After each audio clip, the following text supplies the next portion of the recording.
Sangvi police स्टेशनचे शोध पथकाचे पोलीस हवालदार विवेक गायकवाड यांना त्यांच्या गुप्त बातमीदारामार्फत बातमी मिळाली होती की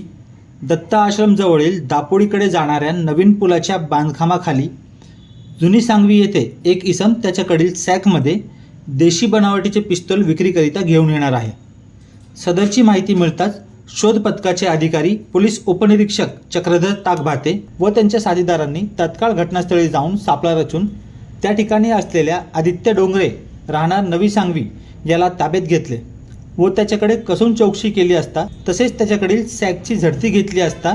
त्यामध्ये 3 देशी बनावटीचे पिस्टल व 3 जिवंत काडतुसे असा एकूण 76,500 रुपये किमतीचा मुद्देमाल मिळून आला। याबाबत अधिक विचारपूस केली असता आरोपीने त्याच्याकडे अग्निशस्त्रे बाळगण्याचा कोणताही परवानगा नसल्याचे सांगितले। तसेच त्याने ते पिस्टल व काडतुसे विक्रीकरिता आणले असल्याचे पोलिसांना सांगितले। आरोपी आदित्य डोंगरे याच्या विरोधात सांगली पोलीस स्टेशनमध्ये भारतीय हत्यार कायदा कलम 325, 525, महाराष्ट्र पोलीस अधिनियम कलम 27(1), 3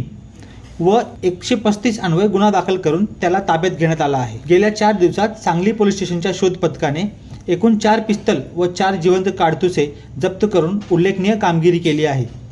सदरची कारवाई पोलीस आयुक्त विनयकुमार चौबे,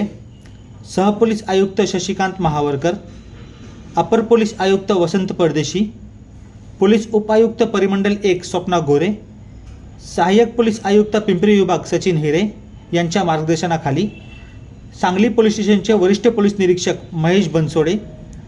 पोलीस उपनिरीक्षक चक्रधर ताकभाते, सहाय्यक पोलीस फौजदार शशिकांत वाघोले, पोलीस हवालदार सचिन ढवळे, विनोद सावळे, विवेक गायकवाड, विजय मोरे, पोलीस नाईक प्रवीण पाटील, पोलीस शिपाई सुहास डोंगरे व प्रवीण पायकवार यांनी केली आहे।